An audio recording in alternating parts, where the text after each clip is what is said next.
Kyathanpalli municipality ఇంకా వేడివేడిగానే ఉంది. ఎక్కడ కూడా ఎవరు తగ్గట్లేదు.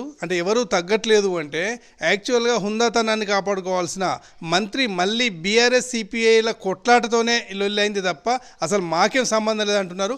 16 తారీఖు నాడు వాళ్ళు ప్రమాణ స్వీకారం చేయాల్సింది ఉండే, వాళ్ళు ఎందుకు రాలేదో వాళ్ళకే తెలియాలి.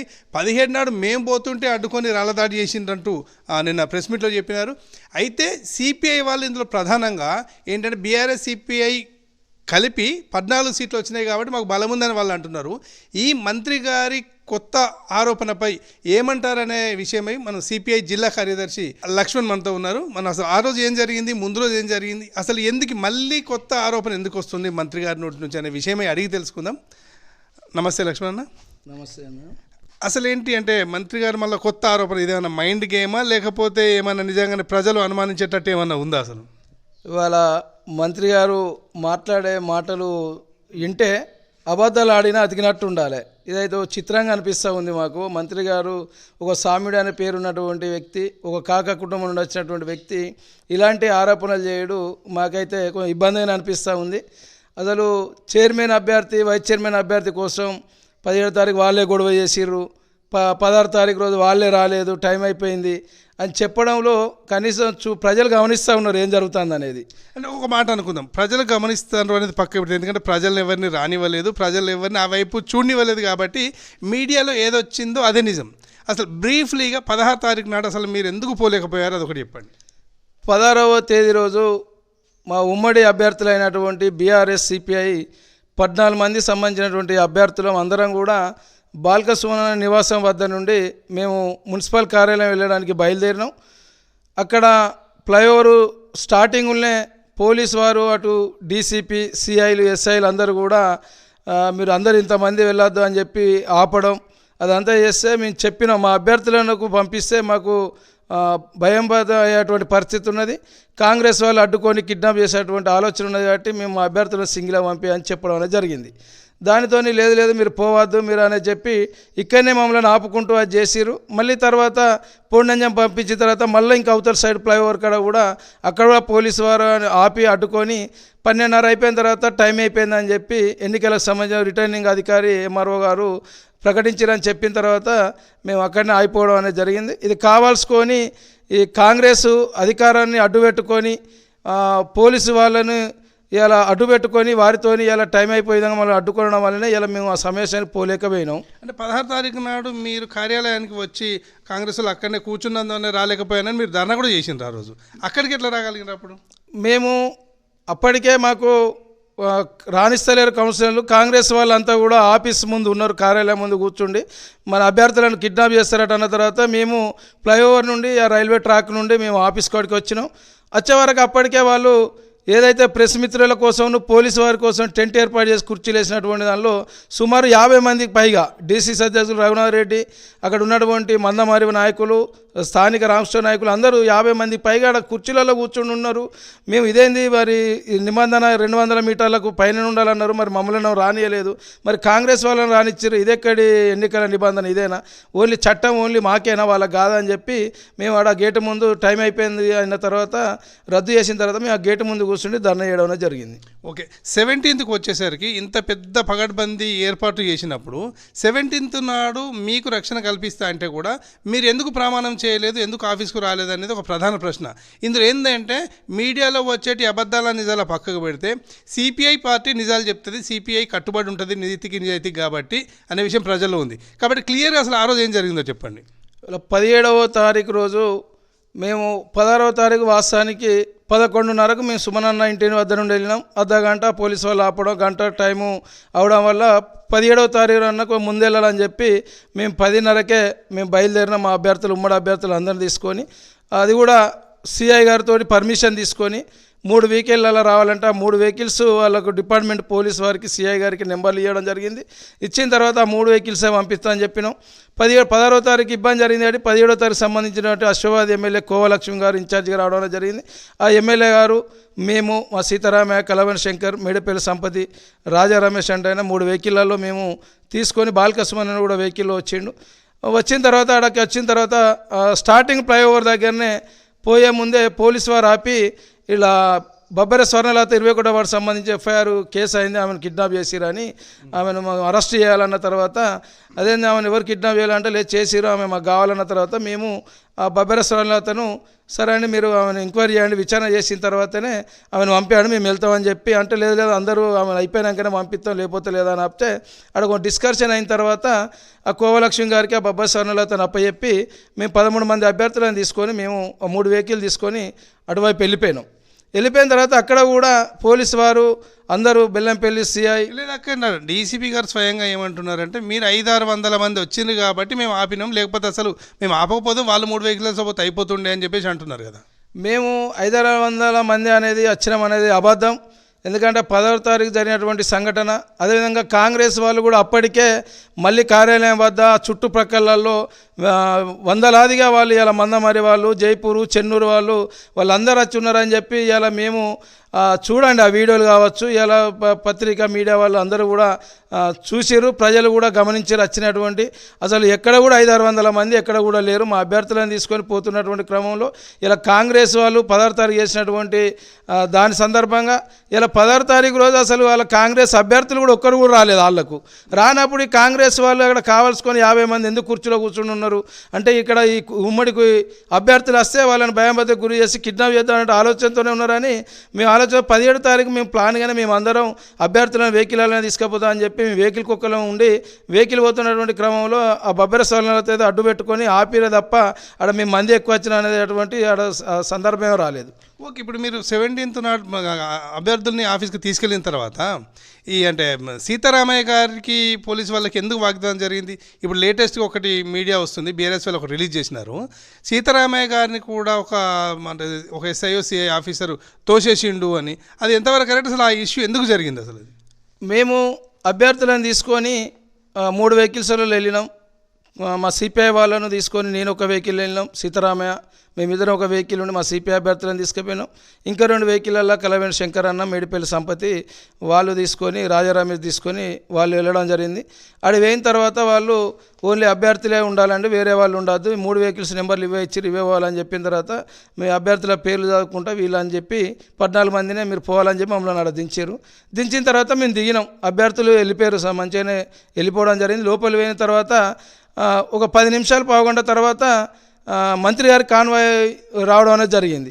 ఓ 5-6 కాన్వాయ్లు ఇటు లోపలికి వచ్చినాయి. అవతల సైడు బాగానే కాన్వాయ్లు వచ్చి గొడవ జరిగింది అనేది అసలు గొడవ అనేది మాకు కూడా తెలియదు, మేము అవతల సైడ్ ఉన్నాం. కాన్వాయ్ వచ్చిన తర్వాత మేము చూసినాం మంత్రి గారే ఉన్నారు అనేది చూసినాం. కానీ ఆడికి పోయిన తర్వాత వెహికల్స్ పోయిన తర్వాత అందులో డీసీసీ అధ్యక్షులు రఘునాథరెడ్డి మున్సిపల్ ఆఫీస్ లోపలికి వేయండి అని చెప్పి మాకు సమాచారం వచ్చిన తర్వాత మేము అక్కడ ఉన్నటువంటి పోలీస్ అధికారులతోని ఆ బెల్లంపల్లికి సంబంధించినటువంటి సిఐ హనోత్ అనేటైనే, అదేవిధంగా శ్రీనివాసరావు సిఐ వీళ్ళందరూ కూడా అక్కడ ఉంటే సార్ వాళ్ళు డీసీసీ అధ్యక్షులు అంటే ఎట్లా పోతారు, ఎన్నికల నిబంధన వాళ్ళు మరి మమ్మల్ని ఇక్కడనే ఉండాలన్నారు, మాకు పర్మిషన్ లేదు, 144 సెక్షన్ అనేది, గుంపులో పోవద్దు, ఎవరు పోవద్దు అని చెప్పి ఇలా మరి ఆయన లోపలికి మంత్రి గారితో ఎట్లా వేరు సార్ ఇదేదో జరుగుతూ ఉన్నది మీరు వెంటనే నేను పిలిపానంటే పోలీసు వారు ఏకపక్షంగా మా మీదనే ఇబ్బంది చేసి మీరు ఏది చేస్తారా అని చెప్పి మా సీతారామయ్య గారిని నెట్టేసడం, మీకు తలకా ఉందో ఏం మాట్లాడతారో అని చెప్పడం ఇష్టం వచ్చినటువంటి పద్ధతిలో మాట్లాడడం జరిగింది. ఈ వీడియో కూడా చూస్తే కూడా అర్థమవుతూ ఉంది పోలీసు వారు ఏం చేసిండ్రు అనేది. అంటే ఇంత దీన్ని బట్టి చూస్తే తెలుస్తుంది పోలీసు వారు అసలు ఎవరి పక్షాన ఉన్నారు. అసలు వాళ్ళు అందరికీ పారదర్శకంగా ఉండాల్సినటువంటి వాళ్ళు ఈ వీడియో చూస్తే ఓన్లీ కాంగ్రెస్ వారికి అనుకూలంగానే ఉన్నట్టు కనిపిస్తూ ఉంది. మేము ఎంత చెప్పినప్పటికీ కూడా అక్కడి నుండి పంపించాలంటే సరే మేము తీసుకొస్తాం, ఉన్నాడా లేడా మాకెట్లా తెలుస్తుంది ఆయన డీసీసీ అధ్యక్షుడు అని చెప్పడం, ఇది ఎంత చూస్తే అబద్ధాలు అయినట్టుగా కనిపిస్తుంది. పోలీసు వాళ్ళు కూడా ఇలా అధికార పార్టీకే ఇలా పోలీస్ యంత్రాంగం అంతా కూడా కొమ్ము కాసినట్టుగా ఈ వీడియో చూస్తూ ఉంది. ఒక పెద్ద మనిషి, ఒక వెజ్ బోర్డు శాశ్వత మెంబరు అయినటువంటి సీతారామయ్య గారినే నెట్టివేయడం మనం ఈ వీడియోలో చూస్తూ ఉన్నాం. సిఐ గారు ఎంత మాట్లాడిరు అనేది దీన్ని బట్టి అర్థం వస్తూ ఉంది వాళ్ళు ఏం చేసిరు అనేది. అంటే అక్కడ ఎక్కువ మంది కూడా లేరు కదా, అది కేవలం 10 మంది అది ఉన్నట్టున్నారు కదా. మేము ఆ వెహికల్స్ నుండి దించినటువంటి వాళ్ళే ఉన్నాం, 5-6 మేము మందిని కూడా లేము. ఇక మేము అక్కడనే కూర్చున్నాం అంతే. అయినా కూడా మమ్మల్ని ఆడ నుండి వెళ్ళిపోవాలంటే కూడా మేము ఇక్కడ నీడ కూర్చుంటాం సార్, మేము లోపలికి పోతామని చెప్పినాం. కానీ మాకు లోపల నుండి డీసీసీ అధ్యక్షుడు అక్కడనే ఉన్న లోపల ఉన్న తర్వాత మేము మళ్ళీ డిస్కషన్ చేసినాం. ఆ సిఐ గారు సరే నేను తీసుకెళ్తా అని చెప్పి ఆయన అక్కడికి పోయి సిఐ గారు కూడా అక్కడనే ఉన్నాడు. ఆ డీసీసీ అధ్యక్షులు తీసుకురాలేదు, మాకు సమాచారం ఇవ్వలేదు. గంట అయిపోయినప్పటికి కూడా మళ్ళీ ఖాళీగానే వచ్చాడు సిఐ. ఏమైందంటే ఆయన కొంచెం దూరం ఉన్న అక్కడ లేడు అని చెప్పడం, ఇవన్నీ చేయడం అనేది జరిగింది. అయితే స్వయంగా మంత్రి గారు చెప్తున్న మాటల వల్ల జనం కొద్దిగా డైలమాలో పడ్డారు. మళ్ళీ ఇప్పుడు ఏంటి అంటే ఇంకా కూడా ఛాన్సెస్ ఉందా కాంగ్రెస్కు అనేది జనంలోకి అపోహ వచ్చింది. అంటే సిపిఐ వాళ్ళని ఇప్పటికైనా నలుగురు క్యాండిడేట్స్ ఉన్నారు కాబట్టి, నలుగురు కౌన్సిల్ ఉన్నారు కాబట్టి రాష్ట్ర వ్యాప్తంగా ఇంకా ప్రెషర్ చేస్తే సిపిఐతోని కలిసే చేయొచ్చు, లేదా మీరే చైర్మన్ తీసుకోండి, మాకు వైస్ చైర్మన్ ఇవ్వండి అని కాంగ్రెస్ వాళ్ళు కూడా ప్రపోజల్ పెట్టినట్టు వార్తలు వస్తున్నాయి. దీన్ని అసలు జిల్లా కార్యదర్శిగా మీరు ఒక స్పష్టత ఇవ్వాల్సిన అవసరం ఉంటుంది. ఇవాళ కమ్యూనిస్టు పార్టీ పదవుల కోసం కానీ ఇలా డబ్బుల కోసం కానీ ఎక్కడా తలగ్గినటువంటి సందర్భాలు లేవు. మేము గతంలో కూడా 3 సార్లు సర్పంచ్గా 3 సార్లు ఎంపీపీగా ప్రజలకు పాలన అందించినాం. ఇలా మేము ఎవరినో ప్రలోభాలు పెట్టి ఎవరినో బెదిరించి లేకపోతే మమ్మల్ని బెదిరిస్తాను ఇలా మేము కమ్యూనిస్ట్ పార్టీకి ఎక్కడ కూడా లెగ్గలే. ఇప్పుడు కూడా అంటే వాస్తవానికి చైర్మన్ ఇస్తాం రాండి అనేది మాట్లాడుతూ ఉన్నారు. కానీ మేము ఎక్కడ కూడా వారికి స్పష్టంగా చెప్పినాం. ఎందుకంటే ఎన్నికల ముందు ఇలా మా రాష్ట్ర పార్టీ కూడా సీరియస్ గైడ్లైన్స్ ఇచ్చింది. ఇలా మీ పార్టీ అక్కడ బలోపేతం కావడానికి అక్కడ ఉన్నటువంటి సందర్భాన్ని బట్టి ఇలా మతోన్మాదం తప్ప ఇలా ఏ పార్టీ సెక్యులర్ పార్టీతో పోవచ్చు అని చెప్పారు. మేము ఆ సందర్భంలో ఇక్కడ మాకు అనుకూలమైనటువంటి పద్ధతిలో ఇలా ముందుగా మేము కాంగ్రెస్ వాళ్ళు మేమే చర్చించుకున్నాం సీట్ల విషయంలో. కానీ ఇలా వాళ్ళు మమ్మల్ని అగౌరవపరిచే విధంగా ఇలా కమ్యూనిస్ట్ పార్టీకి ఇక్కడ బలమే లేదు, మీకు ఎందుకు 4 సీట్లు ఇవ్వాలి, అసలు మీరు ఏడ గెలుస్తారు, మీకు ఓట్లే పడాయి, కార్మిక వర్గమే లేదు, ఇక్కడ బాయిలే లేవని మమ్మల్ని డీసీసీ అధ్యక్షులు రఘునాథరెడ్డి అలా పార్టీ వాళ్ళు ఓ సందర్భంలో మంత్రి గారు కూడా అన్నారు. చర్చలు జరుగుతున్నటువంటి సందర్భంలో పోయినసారి లెక్క లేదు కానీ చూడండి మాదా అని చెప్తే, చూడండి సార్ ఇది కరెక్ట్ కాదు కదా, ఆలోచించండి, మేము 3 సార్లు సర్పంచ్ ఎంపీపై చేసినాం, మా గౌరవం మాకు ఇవ్వాలని చెప్తే 22వ వార్డుకు సంబంధించినటువంటి మా town secretary Mittapalli Seenu seat విషయంలో డిస్కషన్ జరిగి దాన్ని ఒప్పుకోలేదు. దానితోనే మేము వద్దులే అనేటువంటి పద్ధతిలో ఒంటరిగానే చేద్దాం అనుకున్నాం. మేము ముందు కూడా ప్రెస్లో కూడా చెప్పిన 22కి 22 చేద్దాం అనేది. కానీ ఉన్నటువంటి పరిస్థితులలో, రాజకీయ పరిస్థితులలో, ఇప్పుడు ఉన్నటువంటి వాతావరణంలో ఒంటరి అంటే ఇబ్బంది అయితే అటు అధికార పార్టీ కావచ్చు, ఇలా ప్రతిపక్ష అయినట్టు బీఆర్ఎస్ మధ్యలో మనం ఉండడం ఇబ్బంది అనేది తెలిసిన తర్వాత బీఆర్ఎస్ సంబంధించిన జిల్లా అధ్యక్షుడు బాల్క సుమన్ గారు మా పార్టీ నాయకత్వంతో మాట్లాడి మీకు అభ్యంతరం అంటే కలిసి చేద్దామంటే దానికి ఒప్పుకొని మేము మాట్లాడినటువంటి సందర్భంలో ఇలా చైర్మన్ అనేటువంటి వాళ్ళు బీఆర్ఎస్ కోఆప్షన్ వరకే మేము ఇలా వైస్ చైర్మన్ అనేది బీఆర్ఎస్ అనేది చెప్పినాం. ఇలా 22 సీట్లలో 15 బీఆర్ఎస్, ఇలా 7 సిపిఐ అనేది అటువంటి దానిలో మేము ఒప్పందం చేసుకొని పోటీలోకి దిగినాం. ఎన్నికల ఫలితాలు వచ్చిన తర్వాత ఇదంతా ఓకే, ఇదంతా అందరికీ తెలుసు. ఇప్పుడు మొన్న ప్రెస్ మీట్లో మళ్ళీ కౌన్సిలర్ కోసమో లేకపోతే చైర్మన్ కోసమో వైస్ చైర్మన్ కోసమో మీరు బీఆర్ఎస్ మధ్య కొట్లాట జరుగుతుందా? మంత్రి గారి ఆరోపణ ఇది, చిన్నపిల్లలు ఎవరిదో కాదు, మంత్రి గారి స్వయంగా ఆరోపించారు. దీని మీద ఏమంటారు చెప్పండి. ఇప్పటి వరకు మేమైతే బీఆర్ఎస్ మేము మా కూటమిగా ఏదైతే పొత్తులో భాగంగా అలయన్స్ అనుకున్నామో ఇది అదే పద్ధతులు ఇప్పటి వరకు మేము దానికే కట్టుబడి ఉన్నాం. మాకు చైర్మన్ కావాలి, మీరు వైస్ చైర్మన్ తీసుకొని ఎక్కడ కూడా డిస్కషన్ జరగలేదు. మేము ఇంకొకరికి పోయి మద్దతు ఇస్తామనేది చెప్పలేదు. 14 మంది అభ్యర్థులు కూడా సేఫ్గా మా దగ్గరనే ఉన్నారు. ఇలా వాస్తవానికి ఇలా చైర్మన్ ఇస్తాను ఆఫర్లు ఇచ్చినప్పుడు కూడా మేము పోయే ప్రసక్తి లేదు, కమ్యూనిస్ట్ పార్టీ లొంగే ప్రసక్తే లేదు. ఇలా మంత్రి గారు చెప్పేటువంటి దానిలోనే అర్థమవుతూ ఉన్నది. ఇలా అబద్ధాలు చెప్తూ ఉన్నారు, మళ్ళీ ప్రజలను తప్పుదో పెట్టేటువంటి పద్ధతిలో మాట్లాడుతున్నారు తప్ప ఇలా మేము స్పష్టంగా కమ్యూనిస్ట్ పార్టీగా బీఆర్ఎస్ పార్టీగా ఒక కరపత్రం రిలీజ్ చేసినాం ఎన్నికల ముందే. ఇలా డాక్టర్ రాజా రమేష్ సతీమణి సంధ్యారాణి గారు చైర్మన్ అని చెప్పి మేము స్పష్టంగా కరపత్రం ఇలా ప్రజలకు వంచినాం. ఇలా బహిరంగ సభలో హరీష్ రావు గారు వచ్చినటువంటి బహిరంగ సభలో వేలాది మందిలో కూడా ఇలా రాజా రమేష్ గారు సతీమణి ఇలా చైర్మన్ అభ్యర్థి అని చెప్పినాం. కార్నర్ మీటింగ్లో కూడా మేము అదే చెప్పినాం. ఇలా మేము చైర్మన్ అభ్యర్థి కోసం ఇలా మేము ఇప్పటికి కూడా మాకు ఆశ లేదు, మాకు అవసరం లేదు. ఇలా మేము ఏదైతే మాటకు కట్టుబడి ఉన్నామో ఇలా కమ్యూనిస్ట్ పార్టీ ఒక మాటకు కట్టుబడి ఉంటే దానికే ఉంటాం తప్ప కానీ ఇలా మేము ప్రలోభాలకో లేకపోతే భయపడో లేకపోతే ఊంచిందని నాకు అటువంటి కమ్యూనిస్ట్ పార్టీ నాయకులం అయితే మేము కాదు. ఓకే, అంటే ఇప్పుడు మంత్రి గారికి ఇవన్నీ తెలుసు అనుకుంటున్నారు. ఇవి యాక్చువల్గా మీరు ఎవిడెన్స్ చూపిస్తున్నారు, 16 తారీఖున ఇలా జరిగింది, 17 తారీఖున ఇలా జరిగింది. అంటే మంత్రి గారికి చెప్పడంలో ఎక్కడైనా మిస్టేక్ జరుగుతుందా, లేకపోతే ఇంకా కూడా ఆయన కాతనపల్లి చైర్మన్ స్వాధీనం చేసుకోవడం కోసమే ప్రయత్నాలు చేస్తున్నాడు అంటారా? వాస్తవానికి మంత్రి గారికి కింది స్థాయి వరకు తెలియకపోవచ్చు, కానీ ఎన్నిక జరిగిన తర్వాత కావాల్సుకునే మంత్రి గారు ఫ్రస్ట్రేషన్లో నేను మంత్రిగా ఉన్నా ఈ చైర్మన్ పదవి రాకపోతే నా మంత్రి పదవి పోతా అన్నటువంటి ప్రెస్టేజన్లే ఇదంతా చేస్తున్నానని మాకు కనిపిస్తూ ఉంది. మొన్న క్యాంప్ ఆఫీస్లో ప్రెస్ మీట్ పెట్టి ఇలా బీఆర్ఎస్ సిపిఐల మధ్యన చిచ్చు అయ్యి చైర్మన్ విషయం అని చెప్పిండు. దాని మీద కూడా మేము నిన్న క్లారిటీగా ప్రెస్ మీట్లో చెప్పడం జరిగింది.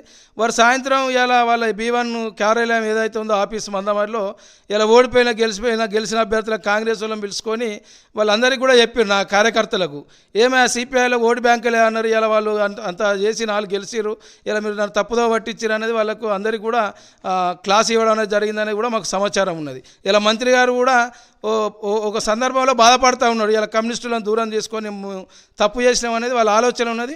ఇప్పటికైనా కూడా ఇలా కమ్యూనిస్ట్ పార్టీగా ఇలా మంత్రి గారిని చెప్తా ఉన్నాం, ఇలా మంత్రి గారు సామ్యులు, ఇలా కాకా వెంకట సంఘ కుటుంబం నుండి వచ్చినటువంటి వాళ్ళు ఇదంతా చేస్తారని మేము అనుకుంటలేం. కానీ ఇలా మళ్ళీ ఈ కేసులో లేనటువంటి వాళ్ళని అక్రమ కేసులు పెట్టిపించడం ఇదంతా భయం వేసి ఏదో పద్ధతిలో మళ్ళీ చైర్మన్ పీఠం కావాలని ఆలోచనలో ఉన్నారని అనిపిస్తుంది. కానీ ఇలా మంత్రి గారు ఇప్పటికైనా ఆలోచించి ప్రజాస్వామ్యాన్ని ఇలా ఉన్నదన్నటువంటి పద్ధతిలో ఇలా రాజ్యాంగబద్ధంగా ప్రజలు ఇచ్చినటువంటి తీర్పును గౌరవించి ఇలా పారదర్శకంగా చైర్మన్ వైస్ చైర్మన్ ఎన్నిక జరిగే విధంగా జరగాలి.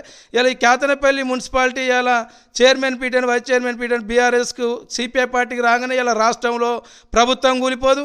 ఇక్కడ మరి మంత్రి పదవి పోతుందా లేదా అనేది మరి వాళ్ళకే తెలవాలి. మరి వాళ్ళు మంత్రి పదవి పోతానటువంటి ప్రశ్నలు ఉన్నారో అదైతే కాదనేదే మేము అనుకుంటా ఉన్నాం. వాళ్ళు ఇప్పటికైనా మంత్రి గారు సామ్యుడు అనేటువంటి పేరు ఏదైతే ఉన్నదో దాన్ని నిలుపుకునే విధంగా వాళ్ళ కాకా వెంకట సార్ పేరును ప్రతిష్ట నిలబడే విధంగా ఎన్నిక పారదర్శకంగా జరగాలని చెప్తా ఉన్నాం.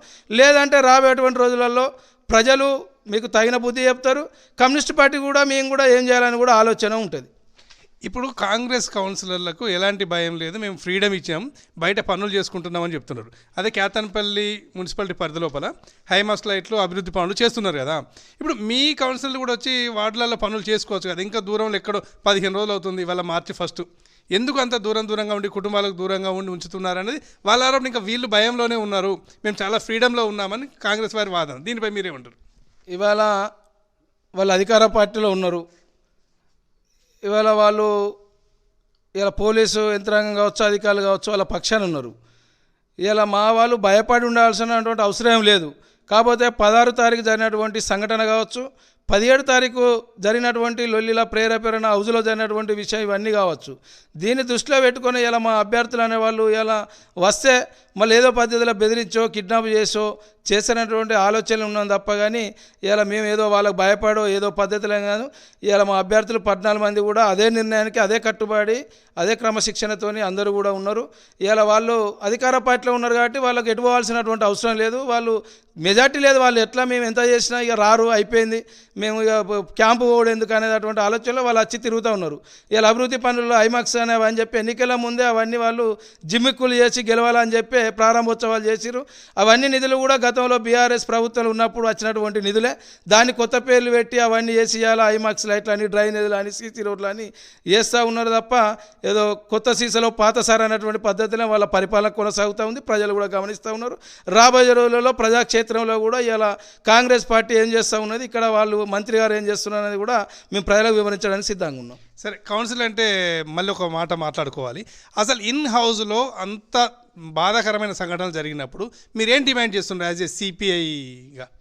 ఇవాళ మేము 17వ తారీఖు జరిగినటువంటి సంఘటన విజువల్స్ ఏవైతున్నాయో ఇలా గవర్నమెంట్కు సంబంధించినటువంటి అధికారులే ఒక వీడియోగ్రాఫర్ను వాళ్ళను ఉంచారు. వాళ్ళు ఇలా వీడియో కావచ్చు, ఇలా సీసీ కెమెరా ఫుటేజ్లు కావచ్చు, ఇలా జరిగినటువంటి ప్రతి ఏడా ఎన్నిక జరిగినా, ఏ మున్సిపాలిటీలో చైర్మన్ ఎన్నిక జరిగినా ఇలా ప్రెస్ మిత్రులను ప్రింట్ అండ్ ఎలక్ట్రానిక్ మీడియాలో అనుమతి ఇచ్చారు.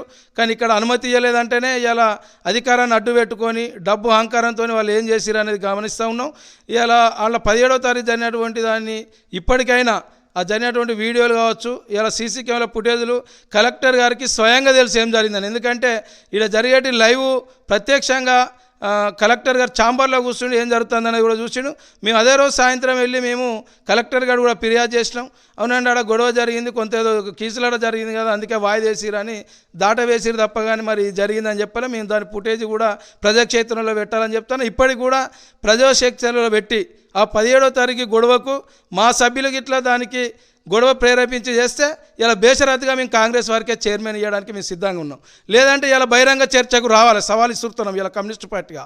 ఇలా కాంగ్రెస్ వాళ్ళు 16-17 జరిగిన దానికి ఆధారాలతో రావాలి, మేము కూడా ఆధారాలతో వస్తాం. ఇలా ప్రింట్ అండ్ ఎలక్ట్రానిక్ మీడియా ముందు ఇలా అన్ని రాజకీయ పార్టీల మేధావులను పిలుద్దాం, మీరు చెప్పండి ప్లస్ మేము చెప్తాం. 16-17 జరిగినటువంటి ఎన్నిక విషయంలో, గొడవల విషయంలో, ఇలా లోపల హౌస్లో జరిగినటువంటి విషయంలో ఆ వీడియోతో రండి, విజువల్తో రండి, ప్రజాక్షేత్రంలో రండి, తెలుసుకుందాం ఎవరు తప్పు చేసిరు ఎవరు ఒప్పు చేసిరు అనేది. ఇలా మా సభ్యులే ప్రేరేపించి గొడవ చేసి వాయిదా చేసినట్టుంటే ఇలా జిల్లా పార్టీ కార్యదర్శిగా కమ్యూనిస్ట్ పార్టీ చెప్తా ఉన్నాం, బేషరతుగా వాళ్ళకే వదిలిపెడతాం మేము. రైట్. అయితే ఫైనల్గా అంటే ఎందుకు అడుగుతున్నామంటే ఇంకా కూడా ప్రజలను కొద్దిగా మభ్యపెడుతున్నారు, లేకపోతే ఇంకా ఏదో జరుగుతుంది. ఈ విషయమై ఒక క్లారిటీ పబ్లిక్కి, అపోహలకు గురి కాకుండా, లేకపోతే నిజంగానే వాళ్ళు చేసే ప్రచారమా ఇంకోట, బీఆర్ఎస్ వాళ్ళు పోయినరు, లేకపోతే బీఆర్ఎస్ వాళ్ళు పోతారు, వాళ్ళు రాగానే ఇంకోటి జరుగుతుంది, లేదా ఒక ఇంపార్టెంట్ పర్సనే వాళ్ళకి సపోర్ట్ చేస్తున్నాడట, ఇవన్నీ రూమర్ జరుగుతున్నాయి. ఫైనల్గా మీరు పబ్లిక్ ఏం చెప్తారు క్లారిటీగా? ఇవాళ మేము ముందుగానే ఎన్నికల ముందే ఉమ్మడి అభ్యర్థులుగా ప్రజలకు మేము ఒక విశ్వాసాన్ని ఇచ్చినాం. ఎందుకంటే ఇలా చదువుకున్న ఎడ్యుకేటెడ్గా ఉన్నటువంటి వాళ్ళు రాజారమేష్ సత్యమణి, సంధ్యారాణి గారు చదువుకున్నారు, మంచి ఎడ్యుకేటెడ్, మంచి పరిపాలన అందించాలనేటువంటి ఉద్దేశంతోనే ఇలా కూటమిగా ఏర్పడినాం. ప్రజలు కూడా ఆశీర్వదించి ఇలా మాకు మెజార్టీ సీట్లు ఇచ్చారు. ఇలా మేము ప్రజలు ఇచ్చినటువంటి విశ్వాసాన్ని మేము వమ్ము చేయకుండా ఖచ్చితంగా మేము ఎప్పుడు ఎన్నిక డేట్ వచ్చినా బీఆర్ఎస్ సిపిఐ కలిసే ఈ చైర్మన్ పీఠాన్ని వైస్ చైర్మన్ పీఠాన్ని మేమే చేజాక్కుంటామని చెప్పి ఈ సందర్భంగా చెప్తా ఉన్నాం. బలం లేకున్నా కూడా బలవంతంగా పీఠం దక్కించుకోవాలన్న తపన ఇంకా కాంగ్రెస్ వారిలో కనబడుతుంది అనేది ఈ ప్రాంత పబ్లిక్ అంటున్నారు. సరే, ఒకవేళ పబ్లిక్కి అంత తెలియకపోయినా కూడా సోషల్ మీడియాలో చాలా ప్రచారాలు జరిగింది, చాలా క్లారిటీగా వీడియోలు బయటకు వస్తున్నాయి. ఇప్పటికి కూడా బీఆర్ఎస్ రోజుకొక వీడియో, 2 రోజులకు వీడియో విడుదల చేస్తూ నిజాలు ప్రజలకు చెప్పే ప్రయత్నం చేస్తున్నది. అదే కోవలో డిఎస్పీ మీడియాస్ కూడా ప్రతి క్షణం అప్డేట్స్ అందిస్తున్నది, నిజాలు మాత్రమే చెప్తున్నది. దయచేసి చూస్తూనే ఉండండి డిఎస్పీ మీడియాస్, ఎక్కడ కూడా అపోహలకు గురి కావద్దు. దయచేసి స్థానికులు ఎట్టి పరిస్థితుల్లోనూ కోపాలకు వాటికి గురి కాకుండా సంయమనంగా ఉండాలని చెప్పేసి ఇటు సిపిఐ, బీఆర్ఎస్, కాంగ్రెస్ వారు కూడా కోరుతున్నారు. Thank you very much.